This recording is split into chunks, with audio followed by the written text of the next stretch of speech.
Calling the case of People versus Ethan Crumbley, 216611.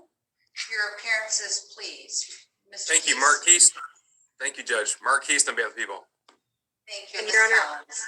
good afternoon, Your Honor. Assistant Prosecutor Kelly Collins appearing on behalf of the people as well. And Ms. Lofton. Yes, good afternoon, Your Honor. Paulette Michelle Lofton on behalf of Mr. Crumbley. Your Honor, we also have Amy Hopp, who has been appointed second chair. And we also have Deborah McKelvey, who has been appointed to act as Mr. Crumbley's guardian ad litem. Thank you. With that, Ms. Hopp, if you just want to state your full name, and then we'll give Ms. McKelvey a chance to do that as well. Amy Hopp appearing on behalf of Ethan Crumbley. Thank you. And Ms. McKelvey. Good afternoon, Your Honor. Deborah H. McKelvey, court-appointed guardian ad litem on behalf of Ethan Crumbley. Thank you. And Mr. Crumbley, could you state your full name for us, please? Ethan Robert Crumbley. Thank you, Mr. Crumbley. If at any time you cannot hear or understand myself or any of the parties to the proceeding, will you please let the court know? Yes, ma'am. And we are proceeding remotely instead of in person at the courthouse. Mr. Keast, is that with your consent? It is, Judge. Thank you. And Ms. Lofton. Yes, Your Honor, I did discuss that with Mr. Crumbley. We are okay today to proceed by Zoom. Thank you. So as the attorneys have already mentioned, Ms. McKelvey has been appointed by the court this past Friday. The request was made by the defense and was agreed to by the prosecution. And the court finds that it is in the defendant's best interest for that appointment. The guardian ad litem duties and authorities are set forth in a court order that is contained in the court's file. There was also a stipulated order for discovery, or protective order, I should say, that was entered into on Friday. I did just receive another copy with the original signature of yourself, Mr. Keast.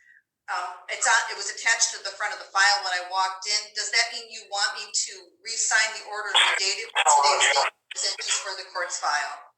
Judge, that's just for the court's file. Thank you. Okay, great. Thank you. So, and I do want to thank all the attorneys for working together on this matter. I really appreciate it. That's evidenced by the protective order that I'm sure took some time to agree upon. So I appreciate your continued cooperation with one another in the court to make sure that the interests of justice are served. So thank you again. And I know that discovery is coming in and it's being provided to Ms. Lofton and Ms. Hopp. What's the status of that?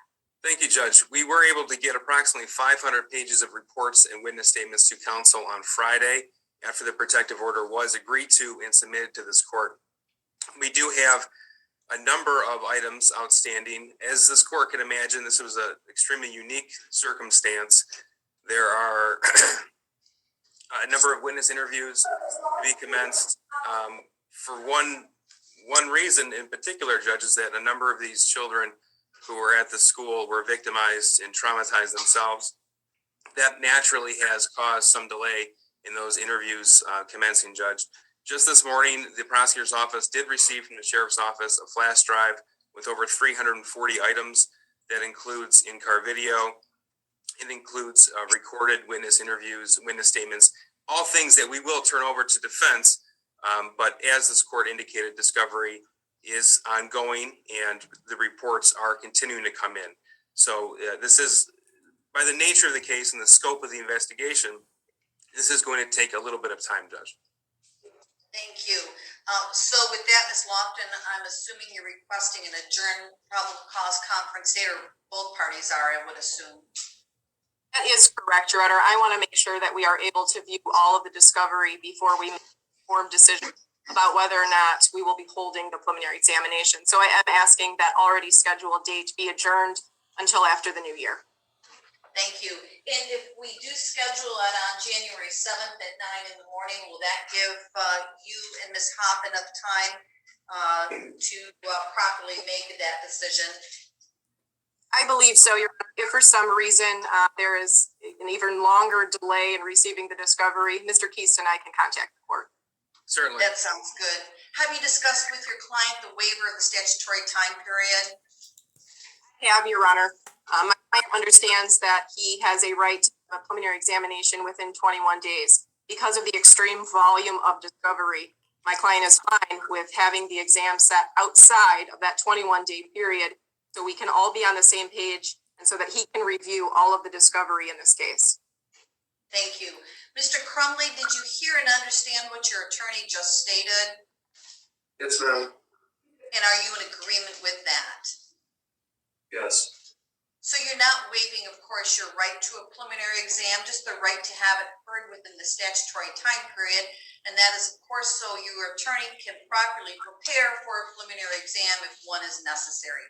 Again, do you understand and agree to that? Yes, ma'am. I do find good cause to waive that statutory time period. I will adjourn the probable cause conference to January 7th at 9 a.m. And I guess I would ask if this should be done remotely or not, just like today. Does that make sense under the circumstances? Your Honor, at this point, we can set it for a remote hearing. If in between now and that date, Mr. Keaston and I decide it would be better to be in person based on what will be actually taking place on that day, we can definitely advise the court. Absolutely, because of course, either of you can make that request, and if either the prosecution or defense would require that, then it will be in person. So we'll initially set it remote and we'll go from there. That's fine. Thank you, Jenny. Thank you. Ms. McKelvey, do you have you had a chance to meet with Mr. Crumbley? Were there anything that you wanted to indicate? Your Honor, I did have an opportunity to meet with him on Friday afternoon. At this point, we're able to interact, through the normal process on the screen. Your Honor, I don't know whether this is the appropriate time or you would prefer a motion. I do have concerns that his confinement at the Oakland County Jail and pursuant to MCL 764.27A, I'm not sure that he is fully away from the sounds of the adult inmates. And pursuant to the court rule, basically 6.909, there really has to be an assessment that he is either considered a menace to other juveniles or may not otherwise be safely detained in a juvenile facility. I understand the severity of what occurred. I think everybody does, including Mr. Crumbley, but I don't know that simply, indicating that because the victims were of his age, that he would necessarily be a menace. So I do have concerns for him and his mental and emotional well-being. He currently is not able to benefit fully by what every other inmate at the jail can. Some has been due to a watch, but it is just very difficult. And the court knows the jail isn't conducive. It's not designed for juveniles. So, so I would just like some direction. Do you want a written motion and I can lay everything out? I just feel that if I have to look out for what is best interest, it's not being at the jail. I believe his needs can be met at the village. At least he will have greater human contact. He will have more services available to him to help him through this. I just feel that it is truly in his best interest, and I don't know that he really meets the standard of the court rule and the statute. And I know that his charge is not unique in the sense that there have been other children housed at the village with these type of offenses and being charged as an adult. I just feel that I'm not being humorous when I say this, but he could still at least be in school. I mean, there are things, he is still 15 years of age. And there are certain things, many things he's not going to get at the jail.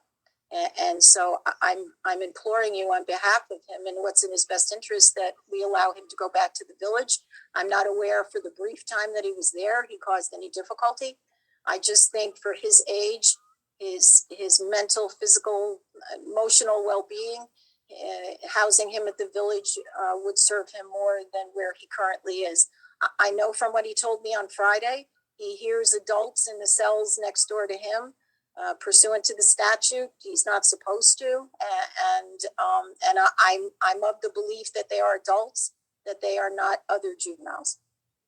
And Your Honor, I Thank you. can speak to that as well if, before Mr. Keast has an opportunity to respond, Your Honor. I Sure. watched the arraignment, and I understand that Mr. Keast made the argument at that time pursuant to MCR 6.909. And after reviewing that statute, Your Honor, I honestly do not believe that my client should be considered a menace to other juveniles. This is someone who has never been in trouble before. This is not someone who has a history of assaulting kids his age or any other negative contact with his peers. This one isolated incident is all that we're looking at here today. And also, I'd like to speak to the fact that there are other juveniles housed at Children's Village charged with murder. This would not be the first time. There's others there now. So I definitely believe that society is protected, as well as the other juveniles at Children's Village, if he was to be returned to Children's Village. And again, I also spoke with my client and agreed with Ms. McKelvey. He's being housed in the clinic. The clinic is still being used for adults that have medical ailments and medical issues. So there are adult inmates that are housed around him. And if you look at the specific language of the statute, I believe that we are violating that statute. Thank you. Mr. Keys? Thank you, Judge. Judge, this cannot be compared to any other case that this court or any court in this county has seen before. And calling this an isolated incident, quite frankly, does not do it justice. This was a mass murder at a school, Judge. This was planned. It was premeditated. The evidence that we have and that we discussed at the arraignment showed it was premeditated for a period of time before it was commenced. The defendant didn't just attack other individuals. He targeted juveniles. This defendant fits MCR 6.909 to the T. This court has already made a ruling that the presumption is great that the juvenile committed the offense and the juvenile is charged with first-degree murder.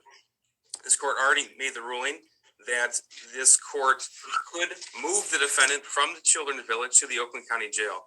I've spoken with Captain Thomas Vita of the Oakland County Jail. He's provided me with watch sheets. This defendant is monitored every 15 minutes. His food intake is monitored. His weight is monitored. He's access to mental health care should he choose. He has access to medical care should he choose.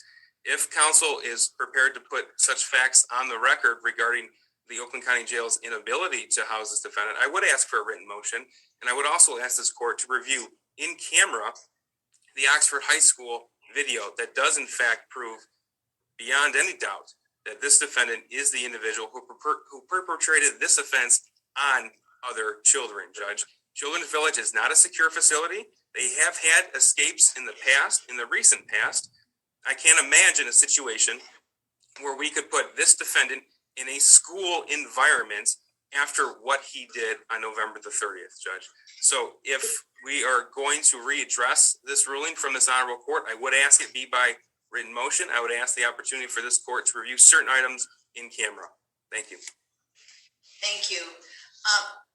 The court rule that is being addressed is MCR 6.909, which is the place of confinement for the juveniles, and allows the court for a juvenile confined in a jail or similar facility designed and used to incarcerate adult prisoners upon a showing that the juvenile's habits or conduct are considered a menace to other juveniles. While I did make a ruling prior, I still feel strongly about that his conduct could be a menace to other juveniles. I think his placement is appropriate in the adult facility, specifically the Oakland County Jail.